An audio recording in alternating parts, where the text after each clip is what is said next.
miaravatsy andray ny anaran'i Jesosy Kristy tompo am'izao androany izao. Mahakasika n'ity fitenena ratsy ny fanahy masina ty mba somary resahako kely androany. Dia ny Baiboly no atsika miresaka mihitsy mamaly an'ireny olona miteniteny ratsy ny anaran'Andriamanitra ao anatina Facebook reny, ao anatina télé sy radio reny izany. Ndao vakina ny tenin'Andriamanitra ary ao Marka toko fahatelo andininy fahasivy amby roapolo. Zao lazay Baiboly fa izay miteny ratsy ny fanahy masina ozy izy dia tsy mahazo famelan-kelo ka mandrak'izay. Teny ratsy ny fanahy masina lazay rehetra fa izy ary moa le fanahy masina. Andao ro jerevantsika anatin'ilay Jaona toko faefatra andininy faefatra amby roapolo. Dia zao no lazay ny tenin'Andriamanitra. Andriamanitra dia fanahy ozy izy, ary zay mivavaka amin'Andriamanitra dia tsy maintsy mivavaka amin'ny fanahy sy ny fahamarinana.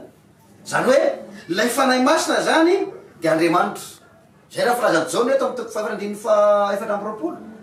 Fa raha milaza ihany ny tenin'Andriamanitra Matio 12:31-32, mbola manamafy ihany izy amin'ilay mpiteny ratsy. Dia izy manao hoe ary noho izany ozy dia lazaiko aminareo mbola azo famelan-kelo ka nohona na dia teny ratsy ny zanak'olona izy. Fa raha misy kosa miteny ratsy ny fanahy masina izy dia tsy azo famelan-kelo mandrak'izay.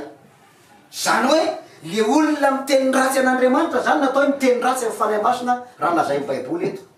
Dia ahoana moa zany hoe miteny ratsy zany? Blasphème ao izy Matio toko fahasivy. Zany hoe le miteny ratsy ny anaran'Andriamanitra, le miteny ratsy an'Andriamanitra, le milaza fa tsy izy zany Andriamanitra zany, le milaza fa tsy mahavonjy zany Andriamanitra zany. Misy aza hoe samy milaza fa hoe zany Jesosy zany olo dia devoly. Zany natao miteny ratsy ny fanahy masina. Tsy misy famelan-keloko zany. Mandra-piala eto aminy. Tsy mandra-pahafaty fa raha mandra-pahafaty vetivety dia foaty. Fa mandrak'izay mpiasana eto.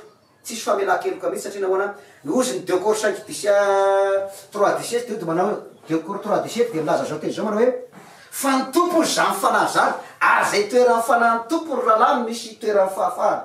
Zany hoe ny tompo zany fanahy zany, ny anaran'le fanahy zany dia ny tompo, ary ny tompo Jesosy Kristy. Zany hoe fanahy masina zany ny tenenana ratsy raha miteny ratsy ny anaran'Andriamanitra ny olona. Zay lazay ny Baiboly toko sy andininy tsy azo kosehana zany hitondrana blankora. Fa dia afatra apita moa izy tia, zavatra tsy maintsy ambara izy tia, herinareo zay miteny ratsy ny fanahy masina, teny ratsy an'Andriamanitra. Dia ny mana fa mandrak'izay tsisy famiraponareo mandra-piala eto amin'ity zao tontolo zay mandrak'izay.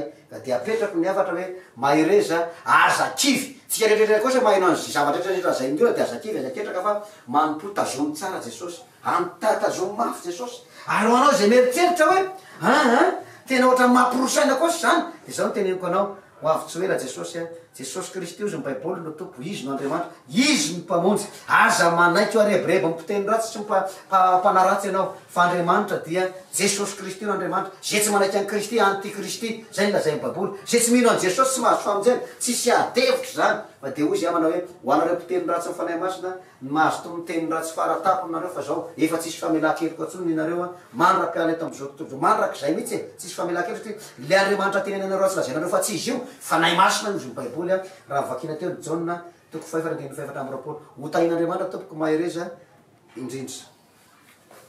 Ponina rehetra sy fitoetra ty amin'izao tontolo zao, raha misy fanefatsangana dia mijery ianareo, ary raha misy antso maratsofo dia miainoa ianareo. Ambarao amin'ny firenena rehetra ary manangana fanevo tory hoe fazafezina.